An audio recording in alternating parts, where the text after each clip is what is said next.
शब्द आता है व्यवसाय क्षेत्र या यूँ कहो तो बिजनेस स्कोप। इसके बारे में हम आज चर्चा करेंगे। इसके बारे में हम विस्तार पूर्वक देखेंगे।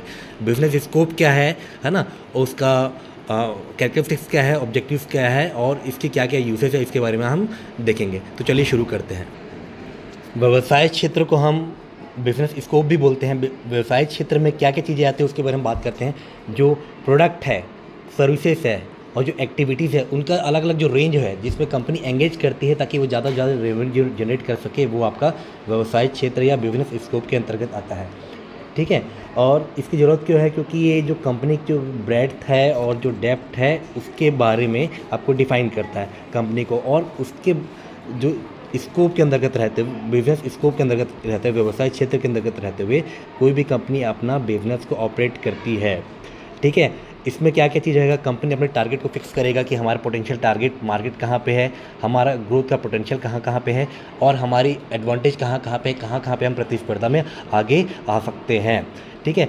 व्यवसाय क्षेत्र के जरिए कंपनी अपने टारगेट मार्केट को फिक्स करती है, जो गोल्स है, लॉन्ग टर्म गोल्स है, और जो कंपनी के जो कॉम्पिटेंसी है ना, उन सारे चीज़ों पे फोकस किया जाता है व्यवसाय क्षेत्र में। व्यवसाय क्षेत्र बहुत सारी चीज़ों से प्रभावित होता है, आंतरिक फैक्टर से भी प्रभावित होता है और एक्सटर्नल फैक्टर से प्रभावित होता है। जिस तरह आप, मैं या हर एक इंसान प्रभावित होता है किसी न किसी चीज़ से, उसी तरह जो व्यवसाय है वो भी हमारा प्रभावित होता है। इसके अंदर क्या क्या चीज़ें इंक्लूड होती है? हमारा जो मार्केट में डिमांड कितना है, कंपनी के पास कितनी संसाधन है, चाहे वित्तीय संसाधन हो, ह्यूमन रिसोर्स कैपेबिलिटीज़ हो या कोई भी कैपेबिलिटीज़ हो, उसके पास कितनी जो तकनीकी ज्ञान में, टेक्नोलॉजिकल में कितना एडवांसमेंट है, और जो एनवायरनमेंट में आसपास जो रेगुलेटरी रूल्स एंड रेगुलेशंस है, ये कहीं ना कहीं हमारे व्यवसाय को प्रभावित करते हैं, हमारे जो व्यवसाय के क्षेत्र को प्रभावित करती है।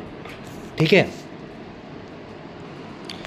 जो बिजनेस स्कोप है या व्यवसाय के जो क्षेत्र है उसको बेसिकली दो भागों में बांटा जा सकता है। पहला होता है वर्टिकल स्कोप और दूसरा कहते हैं हम हॉरिजॉन्टल स्कोप। जो वर्टिकल स्कोप है इसको आप हिंदी में ऊर्ध्वाधिकार भी कहते हैं। बेसिकली वर्टिकल स्कोप में क्या क्या चीज़ें होती है कि किस हद तक कंपनी अपनी सप्लाई चेन एक्टिविटी को कंट्रोल कर सकता है, वो उसके वर्टिकल स्कोप को कहलाता है। इसके अंतर्गत क्या क्या चीज़ें होती है? जो प्रोडक्शंस हो गया, जो डिस्ट्रीब्यूशंस होते हैं, उनके जो सारे स्टेजेस, ये आपके किन अंतर्गत आता है आपका वर्टिकल स्कोप। इसको ज़्यादा अच्छे से समझने के लिए एक उदाहरण पे देखते हैं। मान लीजिए एक गाड़ी निर्माता कंपनी, ऑटोमोबाइल मैन्युफैक्चरर कंपनी है, अगर वो अलग अलग एक्टिविटीज़ में इंक्लूड करती है, अपने आप को इंडल्ज करती है, चाहे डिज़ाइनिंग हो, मैन्युफैक्चरिंग हो, मार्केटिंग हो, सेलिंग या बेचने में हो, तो उसको देखा जाए तो वर्टिकल स्कोप काफ़ी ज़्यादा है। और दूसरे ऑटोमोबाइल मैन्युफैक्चरर कंपनी की बात करते हैं, गाड़ी निर्माता कंपनी की बात करते हैं, जो सिर्फ एक ही चीज़ में फोकस करी, वो क्या करी? असेंबली, वो सिर्फ असेंबली लाइन में फोकस कर रही है। तो पहले वाली ऑटोमोबाइल मैन्युफैक्चरिंग कंपनी जो 4 चीज़ में फोकस करती थी, जिसके सप्लाई चेन में ज़्यादा चीज़ें स्टेजेस थे, उसके जो वर्टिकल स्कोप है वो ज़्यादा है। और जो दूसरी वाली ऑटोमोबाइल कंपनी है जिसके सप्लाई चेन में कम से कम एक्टिविटी है, जो सिर्फ असेंबलिंग लाइन में जुड़ा हुआ है, उसका जो वर्टिकल स्कोप है वो काफ़ी छोटा है। हॉरिजॉन्टल स्कोप क्या बताता है कि कंपनी एक पर्टिकुलर सेगमेंट में या एक पर्टिकुलर इंडस्ट्री में, एक पर्टिकुलर मार्केट सेगमेंट में किस रेंज तक मतलब कितने प्रकार के भिन्न भिन्न प्रोडक्ट और सर्विसेज एक पर्टिकुलर इंडस्ट्रीज़ को या मार्केट सेगमेंट को ऑफर करता है, वो उसका हॉरिजॉन्टल स्कोप कहलाता है। ठीक है। मान लीजिए कोई कंपनी है जो एक सेगमेंट में, एक पर्टिकुलर इंडस्ट्री में बहुत सारे प्रोडक्ट और सर्विसेज प्रोवाइड करता है ना, तो उसका हॉरिजॉन्टल स्कोप ज़्यादा होगा। और दूसरी कंपनी जो सिर्फ एक सीमित सेगमेंट में ही सीमित है, उसका हॉरिजॉन्टल स्कोप क्या होगा? कम होगा। उदाहरण के लिए मान लो कोई टेक्नोलॉजी कंपनी है, एक टेक्नोलॉजी कंपनी है, वो क्या कर रहा है? सॉफ्टवेयर एप्लीकेशन भी बना रहा है, हार्डवेयर एप्लीकेशन भी बना रहा है। आपका जो इंफॉर्मेशन टेक्नोलॉजी को जो कंसल्टेंसी जो सर्विस है वो भी प्रोवाइड कर रहा है, और भी अलग अलग चीज़ें प्रोवाइड कर रहा है जो आपकी टेक्नोलॉजिकल कंपनी दे रही है। तो उसका क्या है? हॉरिजॉन्टल स्कोप काफ़ी ज़्यादा है। और एक कंपनी की बात करते हैं जो सिर्फ एक ही पर्टिकुलर चीज़ में फोकस कर रहा है। मान लो एक पर्टिकुलर कंपनी है जो टेक्नोलॉजी से डील कर रहा है, वो सिर्फ सॉफ्टवेयर बेस्ड एप्लीकेशन ही बना रहा है, दूसरी चीज़ में फोकस नहीं कर रहा है, तो इसका मतलब यह है कि हॉरिजॉन्टल स्कोप उसका कम है। हमने अभी तक मूलभूत जानकारी देखा बिजनेस स्कोप के बारे में। चलिए, जो बहुत सारे ऐसे फैक्टर्स होते हैं आयाम होते हैं जो आपके बिजनेस स्कोप को प्रभावित करते हैं, उनके बारे में बात करते हैं। तो पहला है बाजार की मांग, मार्केट डिमांड। देखो, अगर बाजार में किसी स्पेशल प्रकार के प्रोडक्ट या सर्विसेज का बहुत ज़्यादा मांग है तो क्या करेगा कंपनी क्या करेगी, ज़्यादा से ज़्यादा उस प्रोडक्ट या सर्विसेज को मार्केट में लॉन्च करेगी। तो इसका मतलब ये क्या है कि अगर मार्केट में डिमांड बहुत ज़्यादा है तो क्या करती है कंपनी, अपनी जो व्यवसाय का जो स्कोप है, जो अपना बिजनेस का स्कोप है उसको बढ़ाएगी। जैसे हम समझाते हैं कि कंपनी के लिए, फर्म के लिए भगवान क्या है, ग्राहक की आवश्यकता को पूरी करने के लिए जो फर्म कंपनी नए जो प्रोडक्ट या सर्विसेज उसका निर्माण करती है। जितना ज़्यादा डिमांड होगा उतना अधिक उस कंपनी का बिजनेस स्कोप होगा। सेकंड चीज़ है आपका प्रतिस्पर्धी परिदृश्य, कॉम्पिटिटिव लैंडस्केप। देखो इसमें क्या है, हर उद्योग अपना व्यवसाय कर रहा है तो वहाँ पे एक पर्टिकुलर कंपटीशन होता है। वो जो कंपटीशन है वो जो उसको आप इंग्लिश में कंपटीशन या हिंदी में प्रतिस्पर्धा कहते हैं, वो कहीं ना कहीं आपका अपने जो व्यवसाय है या यूँ कहें तो बिजनेस स्कोप को प्रभावित करती है। थर्ड चीज़ है संसाधन की उपलब्धता। एक ऐसा उद्योग या एक ऐसा फर्म या कंपनी जिसके पास पूरा संसाधन है, पूरी पूंजी है, टेक्निक्स या मानव संसाधन है और उसके पास भरमार पैसा है, तो वो क्या करेगा, अपने व्यवसाय के क्षेत्र को बढ़ाएगा। वो हर जगह में क्या करेगा, अपना आउटलेट ओपन करेगा। पर उसका जस्ट अपोजिट मान के चलिए, एक ऐसा उद्योग, व्यवसाय या फर्म जिसके पास सीमित संसाधन है, वो अपने जो बिजनेस स्कोप है उसको क्या करेगा, छोटा रखेगा, नैरो रखेगा। ठीक है। सेकेंड चीज़ है मूलभूत क्षमता, कोर कॉम्पिटेंसी। देखिए हम सभी की एक कॉम्पिटेंसी थी, हमारी क्षमता होती है, उसी तरह से कंपनी की भी मूलभूत क्षमता है। वो हो सकता है उसका टेक्नोलॉजी हो या उसका मैन पावर हो या कुछ भी और सकता है जो उसको एक प्रकार का स्पेशल पावर देता है, स्पेशल कैपेबिलिटीज़ देता है कि वो अपने जो प्रतिद्वंदी है उसको अपने आप को अलग कर पाए। ठीक है। तो कंपनी क्या करती है, नए बाज़ार में प्रवेश करने के लिए या फिर नए प्रकार का उत्पाद का प्रोडक्शन करने के लिए अपनी कोर कॉम्पिटेंसी का इस्तेमाल करती है। नेक्स्ट जो लास्ट जो बच गया आपका, वो कानूनी और नियामक परिवेश, जिसको आप लीगल और regulatory legal and regulatory environment कहते हैं। ठीक है। हर एक कंपनी को अपना व्यवसाय को उस देश के नियम कानून या लीगल एनवायरनमेंट या रेगुलेशन के अंतर्गत रह के चलाना पड़ता है, क्योंकि अगर कोई भी कंपनी उस देश का रूल्स रेगुलेशन को फॉलो नहीं करेगी तो वहाँ ज़्यादा समय तक व्यवसाय कर ही नहीं पाएगी। जो नियम है हो सकता है वो उद्योग इस विशिष्ट नियम भी हो सकता है या कुछ ऐसे भी नियम हो सकते हैं जो सबके लिए जनरल हो। ये कहीं ना कहीं आपके जो बिजनेस स्कोप है उसको डायरेक्टली या इनडायरेक्टली प्रभावित करती है। देखिए जैसे हम सभी की कुछ ना कुछ विशेषता होती है, उसी तरह बिजनेस का भी कुछ ना कुछ विशेषता है या उसको कैरेक्टरिस्टिक्स भी कहा जाता है। पहला है प्रॉफिट ओरिएंटेशन। हर व्यवसाय इसलिए किया जाता है ताकि लोग मतलब यहाँ पे कंपनी या फर्म की बात करें, वो ज़्यादा से ज़्यादा प्रॉफिट कमा सके। प्रॉफिट कमाने का तरीका ये है कि जो ग्राहक है, कस्टमर पे फोकस करो, जो कस्टमर के नीड्स वांट्स को आइडेंटिफाई करो, उसके अनुसार जो प्रोडक्ट और सर्विसेज क्या करना है, उत्पाद और सेवा मार्केट में लॉन्च करो। अगर ग्राहक को वो प्रोडक्ट और सर्विसेज पसंद आएगी तो वो ज़्यादा से ज़्यादा उसको परचेज़ करेंगे और ज़्यादा से ज़्यादा परचेज़ करने की वजह से उस पर संबंधित कंपनी का सेल्स बढ़ेगा और धीरे धीरे उसका प्रॉफिट बढ़ने लगेगा। सेकेंड चीज़ है जोखिम और अनिश्चितता, रिस्क और अनसर्टेनिटी। देखिए जो भी व्यवसाय हो रहा है वो उसमें एक सबसे बड़ा खतरा ये है कि ये अनिश्चित है, मतलब और उसमें बहुत ज़्यादा रिस्क है।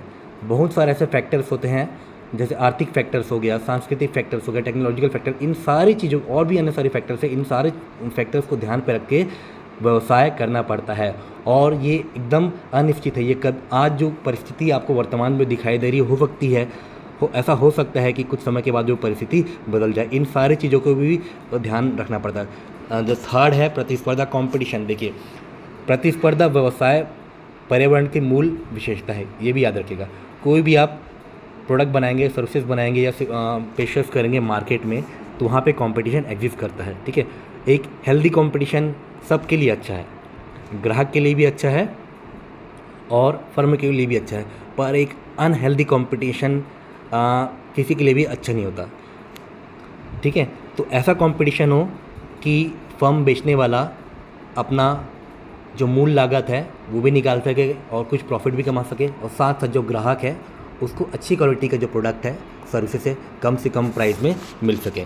ठीक है। फिर नेक्स्ट है आपका ग्लोबलाइजेशन, जिसको आप लोग वैश्वीकरण भी बोलते हैं। देखिए आज से कुछ समय पहले ऐसा हुआ करता था जब ग्लोबलाइजेशन नहीं था कि उस देश में वही प्रोडक्ट मिल सकता है जो वहाँ पे उस देश में बना है या निर्मित हुआ है, पर आज ग्लोबलाइजेशन के चलते, वैश्वीकरण के चलते आपको इंडिया में भी चाहे ब्रिटेन, फ्रांस, जर्मनी, अमेरिका, हर एक देश के प्रोडक्ट आपको आजू बाजू ही मिल जाएंगे।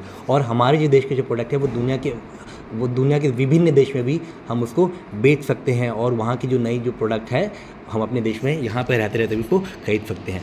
फिर नेक्स्ट आपका टेक्नोलॉजिकल एडवांसमेंट, तकनीकी उन्नति। देखिए टेक्नोलॉजी की एक विशेषता है कि वो हरदम अपडेट होती है, हरदम चेंज होती है। तो व्यवसाय में अगर बना रहना है, प्रतिस्पर्धा में बना रहना है, तो उस टेक्नोलॉजी के अनुसार हमको बदलना ही पड़ेगा। आज से कुछ समय पहले FTD PCO काफ़ी चला करता था, पर देखो आज FTD PCO नहीं है। अब क्या है, FTD PCO के बाद क्या है आपका मोबाइल फ़ोन। मोबाइल फ़ोन में भी शुरू में क्या था कि जो डेटा पैक है वो काफ़ी कम था, कम स्पीड हुआ करता था। आज देखिए 4G और 5G की ओर हम बढ़ रखे हैं। पहले टाइप राइटर हुआ करते थे, आज क्या है आपके पास लैपटॉप है, टैबलेट से, है ना। ठीक है, ये क्या है, ये टेक्नोलॉजिकल एडवांसमेंट है। और इन सभी चीज़ों को ध्यान में रखकर क्या करना पड़ता है, व्यवसाय करना पड़ता है। फिर है आपका social and economic environmental responsibility. ये किसकी रिस्पॉन्सिबिलिटी है, ये अगर आप व्यवसाय कर रहे हैं तो आपकी जिम्मेदारी है, पर्यावरण से संबंधित जिम्मेदारी है ना, समाज से संबंधित जिम्मेदारी है। इसको आप क्या कहते हैं, कॉर्पोरेट सोशल रिस्पॉन्सिबिलिटी। इसके अंतर्गत आपको अपना मुनाफे का कुछ हिस्सा जो पब्लिक है उनके लिए आपको खर्च करना है, उनकी प्रगति के लिए आपको खर्च करना होता है। कानूनी और नियामकीय ढांचा, लीगल एंड रेगुलेटरी फ्रेमवर्क। देखिए कोई भी व्यवसाय है वो उस देश के कानून और वहाँ पे जो रेगुलेटरी फ्रेमवर्क है उसके अंतर्गत ही रह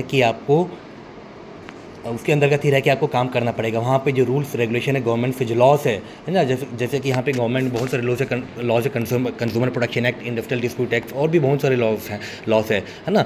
उसको आपको मानना होगा। जो पर्यावरण से जो संबंधित नियम है, जो सुरक्षा मानक, जो स्वास्थ्य नियम है ना, जो भी कॉम्पिटिशन के जो कानून है उसको आपको मानना पड़ेगा। यही व्यवसाय की विशेषता है कि व्यवसाय सब देश के जो कानून के अंतर्गत रह के किया जाता है। फिर नेक्स्ट पॉइंट है आपका इंटरडिपेंडेंस, अभिन्नता। देखिए आपका जो व्यवसाय है, जो अपना जो बिजनेस, कोई भी बिजनेस है जो जिस इकोसिस्टम में ऑपरेट करती है वो आपका इंटरकनेक्टेड होता है। मतलब अगर मैं इंटरडिपेंडेंस की बात करता हूँ तो आपका जो बिजनेस है वो सप्लायर से, कस्टमर से, एम्प्लॉय से, इन्वेस्टर से, गवर्नमेंट एजेंसी से, फाइनेंशियल इंस्टीट्यूशन से, और भी बहुत सारी चीज़ों इसमें क्या होता है, जोड़ा रहता है। आपको व्यवसाय इन सारी चीज़ों को ध्यान में रख के करना पड़ता है। फिर नेक्स्ट पॉइंट है नवाचार और अनुकूलता, मतलब इनोवेशन एंड एडेप्टेबिलिटी।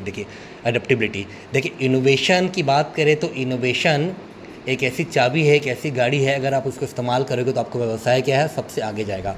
बिना इनोवेशन का आप ज़्यादा समय तक, कोई भी व्यवसाय ज़्यादा समय तक मार्केट में टिक नहीं पाएगा। जो भी कस्टमर है, कंज्यूमर है, हरदम उस प्रोडक्ट को लेना, परचेस करते हैं जिसमें कुछ ना कुछ तकनीकी नयापन हो और वो टिकाऊ हो और वो कम प्राइस में मिले और उसकी क्वालिटी भी अच्छी हो। और अनुकूलता का मतलब ये है कि व्यवसाय को मार्केट में जो कंडीशंस हो रहा है उसके अनुसार क्या है, ढलना है। ठीक है, तभी वो व्यवसाय ज़्यादा समय तक चल पाएगा। फिर है नैतिकता और ईमानदारी। व्यवसाय जो करने वाले लोग हैं, जो व्यवसाय है उसमें नैतिकता और ईमानदारी का बोध होना चाहिए। वो ईमानदार किन किन के लिए होना चाहिए, अपने शेयर होल्डर के लिए होना चाहिए, है ना, पर्यावरण के लिए होना चाहिए, गवर्नमेंट्स के लिए होना चाहिए, वहाँ पे जो कर्मचारी जो कार्यरत है ना, उनके लिए होना चाहिए, जो ग्राहक है और जो व्यापक समुदाय है, इन सभी के लिए ईमानदारी और नैतिकता आवश्यक है। तभी सुचारू रूप से व्यवसाय हो पाएगा, अन्यथा नहीं हो पाएगा।